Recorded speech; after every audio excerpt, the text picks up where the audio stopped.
Hello guys, just want to share with you my settings about sa drive tone. I'm using a Pod X3 Live. So ito po yung aking drive. By the way, hindi ko po ginagamit yung dual amp. I'm using dalawang tone, same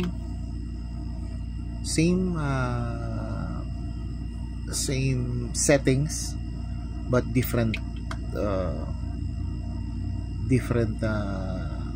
modulations and delay. Yun ang kagandahan sa Pod X3 Live. So when you're using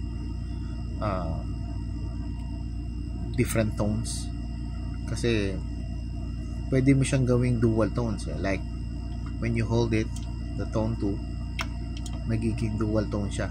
Ayan. Pero hindi ko yan ginagamit. So ang ginagamit ko is single tone lang. Yan. Tone 1, then tone 2.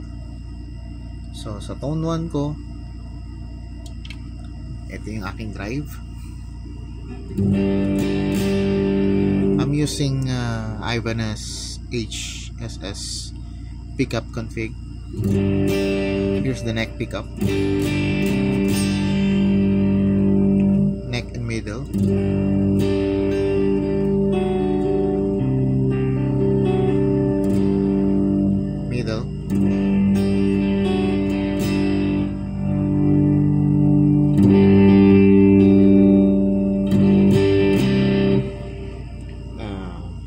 middle and bridge,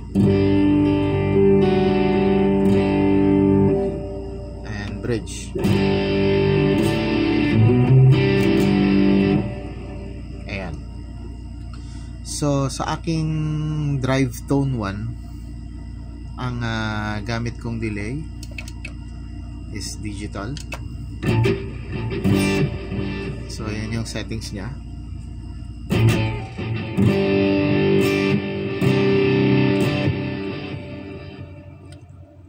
Yan. So ang kagandahan sa yung tone 2 niya, bali dalawang magkaibang delay ang gamit ko. So I mean, magkaiba ng time. Okay? So sa drive tone, ang delay ko is eto. Pagdating sa tone 2, pag pinindot ko yung tone 2, eto na yung delay ko.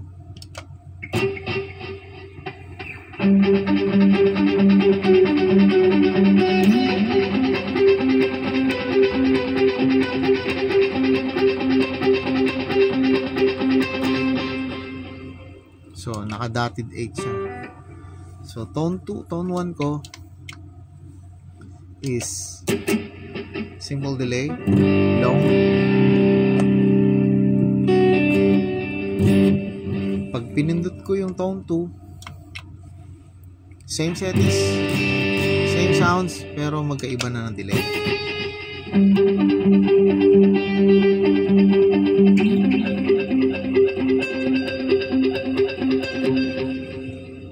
So para sa settings ng delay, ito po yan. So yan yung tone 2 sa delay. Ito naman yung tone 1 sa delay. Yan. Yan yung tone 1. Ito yung tone 2. Okay. Ayan.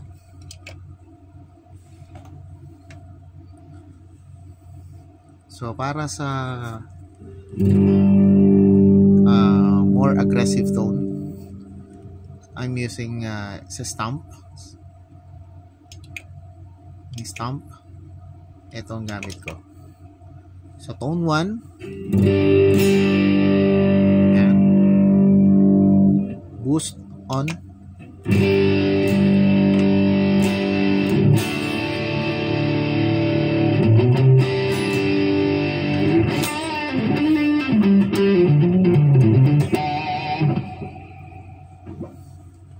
Same settings din ng tone 2.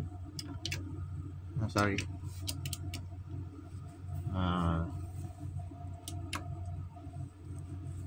Tone 2. Stomp.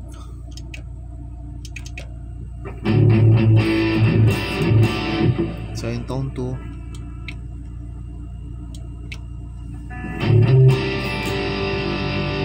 parehas lang. Pinagkaiba lang yung delay.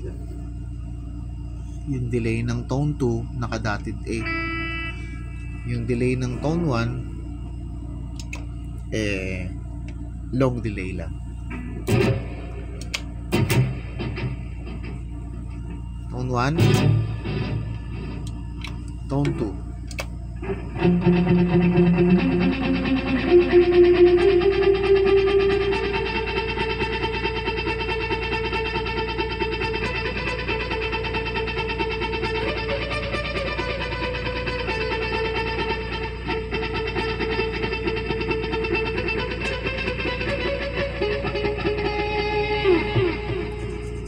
So, yun yung aking drive tone.